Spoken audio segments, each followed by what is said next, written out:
चलिए जानते हैं दिल्ली की 25 बड़ी खबरों को सिर्फ 10 मिनट में। लेकिन उससे पहले वीडियो को लाइक और चैनल को सब्सक्राइब जरूर करें। दिल्ली से नाइजीरियाई नागरिक गिरफ्तार। भारत में 7 साल से अवैध रूप से रह रहा था उदय मगबा। पश्चिमी दिल्ली पुलिस ने एक नाइजीरियाई नागरिक उदय मगबा को गिरफ्तार किया है, जो 2018 में मेडिकल वीजा पर भारत आया था। वीजा खत्म होने के बाद भी वह यहीं रह रहा था। पहले वह डाबड़ी के एक चर्च में रहता था और बाद में महावीर एनक्लेव में किराए पर रहने लगा। पुलिस जांच में पता चला कि वह बिना किसी वैध दस्तावेज के भारत में रह रहा था। अब उसे अवैध रूप से ठहरने के आरोप में गिरफ्तार कर डिपोर्टेशन की प्रक्रिया शुरू कर दी गई है। सड़कों पर बीचों बीच जानलेवा खंभे, कोहरे में जान पर पड़ेंगे भारी। पश्चिमी दिल्ली में घना कोहरा छाने से दृश्यता काफी कम हो गई है और ऐसे में सड़क दुर्घटनाओं का खतरा बढ़ गया है। द्वारका सेक्टर 3 और नंगली डेयरी में सड़कों के बीचों बीच बिजली के खंभे लगे हैं, जिन पर रिफ्लेक्टर नहीं लगे हैं। स्थानीय लोगों का कहना है कि कोहरे में ये खंभे जानलेवा साबित हो सकते हैं। पुराने ट्रांसफार्मर और तारें भी यातायात बाधित कर रहे हैं। लोगों ने प्रशासन से तुरंत कार्रवाई की मांग की है। बिना चीरे दर्द के कैंसर का बेहतरीन इलाज। अब इस तकनीक से कम पैसों में बचेगी जान। प्रोस्टेट कैंसर के इलाज में ब्रेकीथेरेपी तकनीक नई उम्मीद लेकर आई है। इसमें मरीज के शरीर में बिना किसी चीरे या दर्द के कैंसर ग्रस्त हिस्से को अंदर से विकिरणित किया जाता है। यह तरीका सर्जरी जितना ही असरदार है, लेकिन मरीज को जल्दी राहत मिलती है और अस्पताल में कम समय रहना पड़ता है। दिल्ली एम्स में यह तकनीक अब सस्ती और सुलभ है, जिससे गरीब मरीजों को भी बड़ी राहत मिल सकती है और जान बचाने की संभावनाएं बढ़ रही हैं। दिल्ली में वाहनों के पंजीकरण में ऐतिहासिक उछाल। जीएसटी छूट से कम हुई वाहनों की कीमतें। दिल्ली में वाहनों की बिक्री में इस बार रिकॉर्ड तोड़ उछाल देखने को मिला है। जीएसटी छूट और त्योहारी सीजन के कारण अक्टूबर में 98,647 से ज्यादा नए वाहन पंजीकृत हुए हैं। इनमें दोपहिया वाहनों की संख्या सबसे अधिक रही। विशेषज्ञों का कहना है कि टैक्स में कटौती और आकर्षक ऑफर्स से लोगों का रुझान बढ़ा है। इससे वाहनों की कीमतों में कमी आई है और दिल्ली का ऑटो सेक्टर फिर से रफ्तार पकड़ रहा है। दिल्ली में नवजात शिशु के अपहरण का पर्दाफाश। बच्चे संग गिरफ्तार हुए दंपति ने खोला खौफनाक साजिश का राज। पश्चिमी दिल्ली पुलिस ने 27 दिन पहले हुए नवजात शिशु के अपहरण का खुलासा करते हुए 5 लोगों को गिरफ्तार किया है। इनमें एक अमेरिकन के संतान दंपति, उनकी घरेलू सहायिका और 2 किशोर शामिल हैं। पुलिस ने बच्चे को सकुशल बरामद कर लिया है। जांच में सामने आया कि दंपति बच्चे को अवैध तरीके से गोद लेने की साजिश रच रहे थे। पुलिस ने अपहरण में इस्तेमाल स्कूटी भी जब्त कर ली है और सभी आरोपियों से पूछताछ जारी है। दिल्ली में यमुना का जलस्तर घटा। वजह जानकर हैरान रह जाएंगे आप। छठ पूजा के लिए छोड़ा गया अतिरिक्त पानी घटने के बाद यमुना का जलस्तर तेजी से कम हुआ है। इससे नदी में प्रदूषण बढ़ने की आशंका गहराई है। विशेषज्ञों के मुताबिक नजफगढ़ और साहिबाबाद जैसे नालों में बीओडी का स्तर बढ़ गया है, जिससे यमुना का पानी अधिक दूषित हो रहा है। पहले पानी बढ़ने से प्रदूषण में कमी आई थी, लेकिन अब घटते जलस्तर से स्थिति फिर चिंताजनक बन रही है। प्रदूषण नियंत्रण बोर्ड ने निगरानी तेज कर दी है।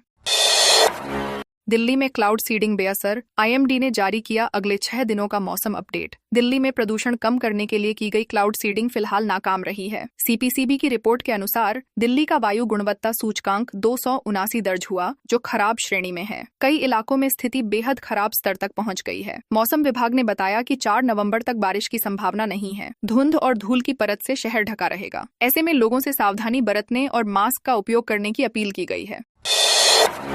सिख विरोधी दंगा मामले में नया मोड़। कोर्ट ने अभियोजन पक्ष को लिखित दलीलें पेश करने का दिया आदेश। 1984 के सिख विरोधी दंगा मामले में राउज एवेन्यू कोर्ट ने अभियोजन पक्ष को लिखित दलीलें दाखिल करने का आदेश दिया है। यह केस कांग्रेस के पूर्व सांसद सज्जन कुमार से जुड़ा है, जिन पर जनकपुरी और विकासपुरी थानों में एफआईआर दर्ज हैं। अदालत ने अगली सुनवाई की तारीख 27 नवंबर और 4 दिसंबर तय की है। हालांकि सज्जन कुमार को हत्या के आरोप से बरी किया जा चुका है, मगर अन्य गंभीर आरोप अब भी कायम है।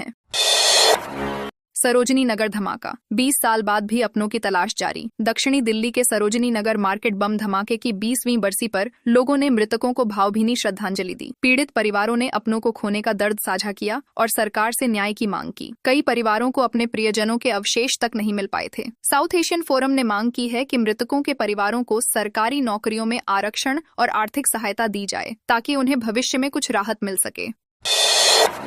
पूर्वी दिल्ली के इस इलाके में जर्जर सड़कों सहित कई समस्याएं लोगों ने सुनाई आप बीती। पूर्वी दिल्ली के हर्ष विहार एक्सटेंशन के C3 ब्लॉक के निवासी जर्जर सड़कों, टूटी गलियों और कच्ची नालियों से परेशान हैं। मुख्य सड़क की हालत बेहद खराब है, जिससे रोजमर्रा के आवागमन में दिक्कतें आ रही। बरसात के दिनों में स्थिति और भी भयावह हो जाती है। स्थानीय लोगों ने कई बार जनप्रतिनिधियों से शिकायत की, लेकिन कोई ठोस कदम नहीं उठाया गया। अब विधायक ने जल्द समाधान का आश्वासन दिया है, जिससे लोगों में उम्मीद जगी है।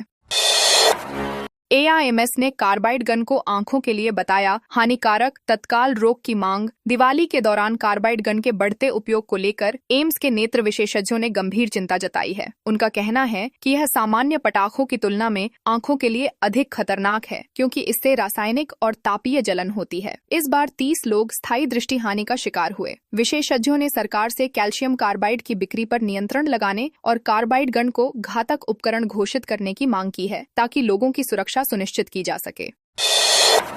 दिल्ली पुलिस ने एक महिला की मौत वाले हिट एंड रन केस में फरार ड्राइवर कुशल पाल तोमर को गिरफ्तार किया है। आरोपी ने महिला को कार से टक्कर मारी और घटनास्थल से भाग गया था। CCTV फुटेज के आधार पर पुलिस ने वाहन की पहचान की और आरोपी को दबोच लिया। पूछताछ में कुशल पाल ने स्वीकार किया कि वह डर की वजह से भागा था। पुलिस ने कार बरामद कर ली है और आगे की जांच जारी है। JNU छात्र संघ चुनाव में 4 पदों पर किस्मत आजमाएंगे। 20 उम्मीदवार। ABVP और वामपंथी गठबंधन ने की घोषणा। जवाहरलाल नेहरू विश्वविद्यालय JNU में छात्र राजनीति का माहौल गर्म हो गया है। 2025-26 के छात्र संघ चुनाव के लिए ABVP और वामपंथी गठबंधन दोनों ने अपने उम्मीदवार घोषित कर। घर लौटती शिक्षिका पर हमला। बदमाशों ने झपट्टी सोने की चेन। दिल्ली में एक शिक्षिका पर उस वक्त हमला हो गया जब वह घर लौट रही थीं। बदमाशों ने झपट्टा मारकर उनकी सोने की चेन छीन ली और फरार हो गए। पूरी घटना CCTV कैमरे में कैद हुई है। इलाके के लोगों ने इसे सुरक्षा व्यवस्था की नाकामी बताया है। पुलिस ने केस दर्ज कर लिया है और फुटेज की मदद से आरोपियों की तलाश शुरू कर दी है। महिलाओं की सुरक्षा को लेकर फिर सवाल खड़े हो गए हैं।